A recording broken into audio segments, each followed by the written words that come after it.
இந்த வேர்ல்டு எதிர்பார்த்துட்டு இருந்த ஈரானுக்கும் அமெரிக்காவுக்கும் இடையிலான பேச்சுவார்த்தை பார்த்தீங்கன்னா நேத்து பார்த்தீங்கன்னா இஸ்லாமாபாத்ல நடந்தது. அந்த பேச்சுவார்த்தை நம்ம எல்லாரும் என்ன நடந்துடவே கூடாதுன்னு எதிர்பார்த்துட்டு இருந்தோமோ அப்படி தோல்வியில பார்த்தீங்கன்னா இந்த பேச்சுவார்த்தை பார்த்தீங்கன்னா முடிஞ்சிருக்கிறதா அமெரிக்காவோட வைஸ் பிரசிடென்டான ஜேடி வான்ஸ் பார்த்தீங்கன்னா சொல்லியிருக்கிறாரு.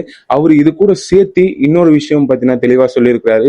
இந்த பேச்சுவார்த்தை எங்களுக்கு எந்த எஃபெக்டையும் ஏற்படுத்தாது, இது ஒரு பேட் நியூஸ் ஃபார் ஈரான் அப்படின்னு சொல்லிட்டு அவர் பார்த்தீங்கன்னா யூஎஸ்ஏ போயிருக்கிறாரு.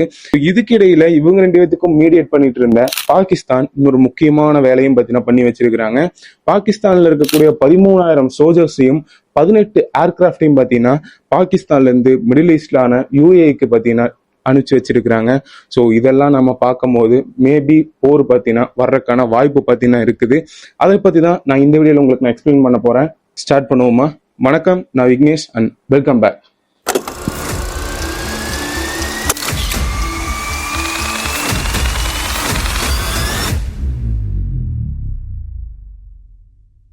ட்ரம்ப் பார்த்தீங்கன்னா ஒரு 4 டேஸ்க்கு முன்னாடி ஒரு முக்கியமான ஒரு ட்வீட் பார்த்தீங்கன்னா ட்விட்டர்ல பார்த்தீங்கன்னா போட்டிருந்தாரு. இந்த ஈரான்ல இருக்கிற சிவிலைசேஷன்லயே அமெரிக்கா பார்த்தீங்கன்னா ஒரு நாள்ல அழிச்சிரும் அப்படின்னு சொல்லி அந்த ஒரு ட்வீட்.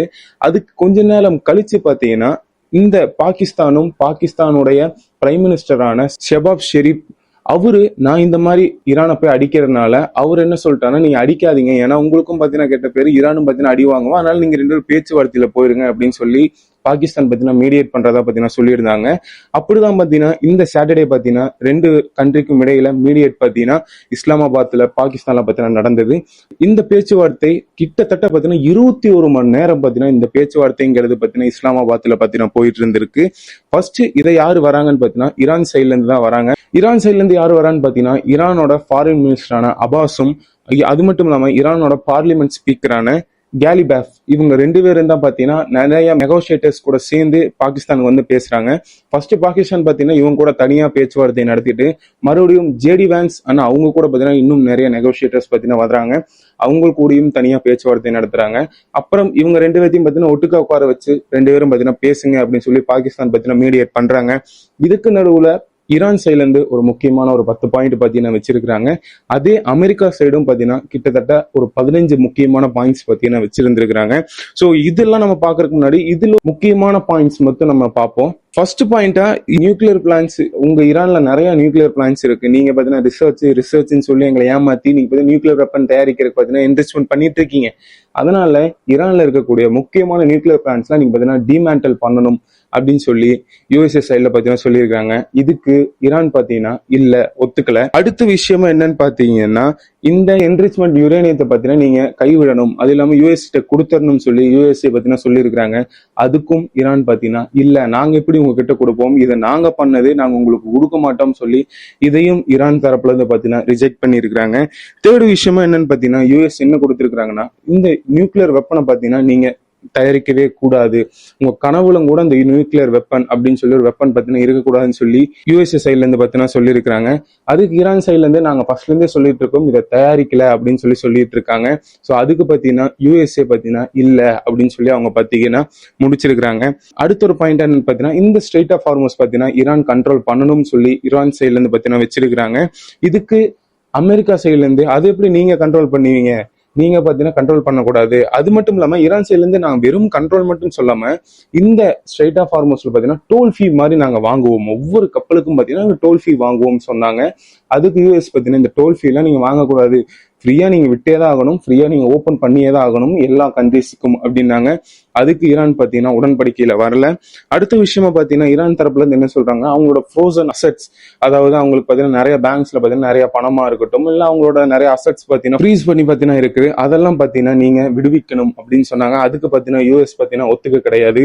சோ இதன் காரணமாக தான் இந்த பேச்சுவார்த்தை பாத்தீங்கன்னா ஃபெயில் ஆயிருக்குன்னு சொல்லி ஈரான் தரப்புலையும் சரி அமெரிக்கா தரப்புலையும் சரி சொல்லப்படுது.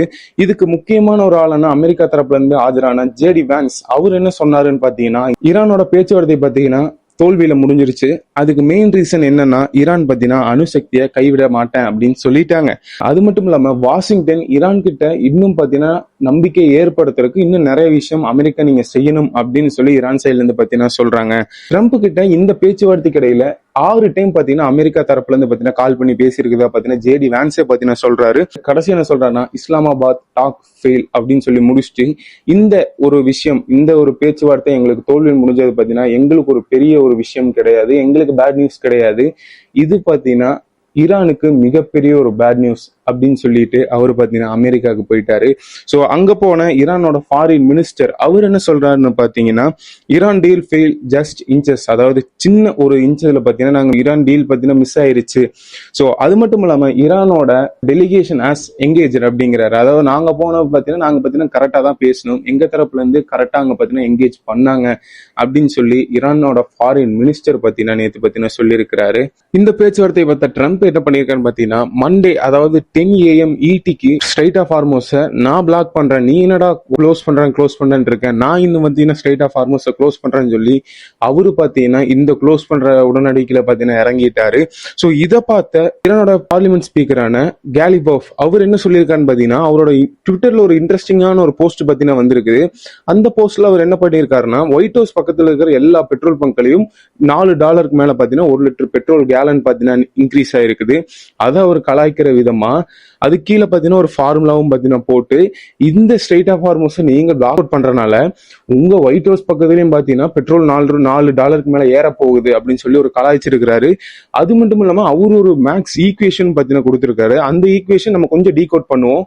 அந்த ஓ அப்படிங்கிறது என்னன்னு பாத்தீங்கன்னா ஆயில் பிரைஸ் பாத்தீங்கன்னா டினோட் பண்ணுது. அப்புறம் இருக்கக்கூடிய BSOH அப்படிங்கிறது என்னன்னா blackout of strait of Hormuz அப்படிங்கிற ஒரு விஷயத்தை குறிக்குது.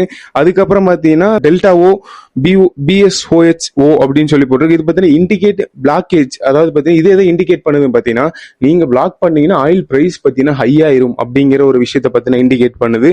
கடைசியில இருக்கிறது பாத்தீங்கன்னா FFO பாத்தீங்கன்னா panic buy and oil price jump, இது பாத்தீங்கன்னா குளோபல் வைட்ல பாத்தீங்கன்னா இன்க்ரீஸ் ஆகும் சொல்லி ட்ரம்ப் பாத்தீங்கன்னா இந்த ஒரு மேக்ஸ் ஃபார்முலா வச்சு அவர் பாத்தீங்கன்னா கலாய்ச்சி வச்சிருக்கிறாரு. ஸோ இந்த கலாய்க்கிறது மட்டும் இல்லாம அவர் என்ன சொல்லியிருக்கிறாருன்னு பாத்தீங்கன்னா, இந்த பிளாக்கேஜ் பாத்தீங்கன்னா ஈரான்ல எந்த விதமான ஒரு எஃபெக்டையும் பாத்தீங்கன்னா கிரியேட் பண்ணாது அப்படின்னு சொல்லி அவர் சொல்லியிருக்கிறாரு. ஈரானோட IRGC அவங்க என்ன சொல்லியிருக்காங்க பாத்தீங்கன்னா, only open for strait of Hormuz in civilization ships, அதாவது வெறும் சிவிலைசேஷன் ஷிப்ஸுக்கு மட்டும்தான் ஸ்ட்ரைட் ஆஃப் ஹார்மோஸ் பாத்தீங்கன்னா ஓப்பன்.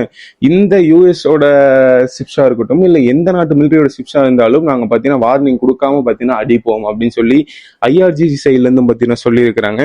ஸோ இதுக்கு நடுவுல மறுபடியும் ட்ரம்ப் பாத்தீங்கன்னா இது மிடில் ஈஸ்ட்ல மட்டும் கை வைக்காம சைனா மேலேயும் பாத்தீங்கன்னா கை வச்சிருக்கிறாரு. இப்போ சைனாவை என்ன த்ரெட்டன் பண்றாருன்னு பாத்தீங்கன்னா, இப்போ ஈரானுக்கு பாத்தீங்கன்னா சைனா இந்த ஏர் டிஃபென்ஸ் சிஸ்டம் எல்லாம் கொடுத்துட்டு இருக்கு. சோ இதை நீ ஈரானுக்கு நீ கொடுத்த அப்படின்னா உண்மையில 50% டாரிஃப் பாத்தீங்கன்னா விடுக்கப்படும் அப்படின்னு சொல்லி அவர் ஒரு சைடு பாத்தீங்கன்னா சொல்லிட்டு இருக்காரு. நான் ஃபர்ஸ்டே சொன்ன மாதிரி இப்போ இந்த பாகிஸ்தான் என்ன பண்ணிருக்காங்கன்னு பாத்தீங்கன்னா, 13,000 சோல்ஜர்ஸை பாத்தீங்கன்னா பாகிஸ்தான்ல இருந்து மிடில் ஈஸ்டான UAEக்கு பாத்தீங்கன்னா அனுப்பி வச்சிருக்காங்க.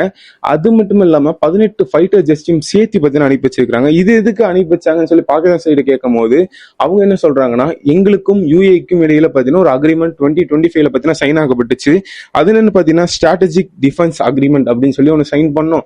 அது என்ன அக்ரிமெண்ட்னா, ஒன்னா என்னை எவனா அடிச்சானோ நீ வரணும், உன்னை யாராச்சும் அடிச்சா நான் வருவேன் அப்படின்னு சொல்லி இந்த ஒரு அக்ரிமெண்ட் நாங்க சைன் பண்ணோம். அதனால நாங்க பாத்தீங்கன்னா இந்த ஏர்கிராஃப்டையும் இந்த ட்ரூப்ஸையும் பாத்தீங்கன்னா நான் அனுப்புறோம், வெறும் இது வந்து டிஃபென்ஸுக்காக மட்டும்தான் அப்படின்னு சொல்லி பாகிஸ்தான் சொல்லியிருக்காங்க. ஸோ நம்ம இதெல்லாம் வச்சு பார்க்கும்போது மேபி வார் பாத்தீங்கன்னா இன்னும் ஒரு 18 மணி நேரத்துல டிக்ளேர் ஆக வாய்ப்புகள் இருக்கு அப்படிங்கிறது உண்மை.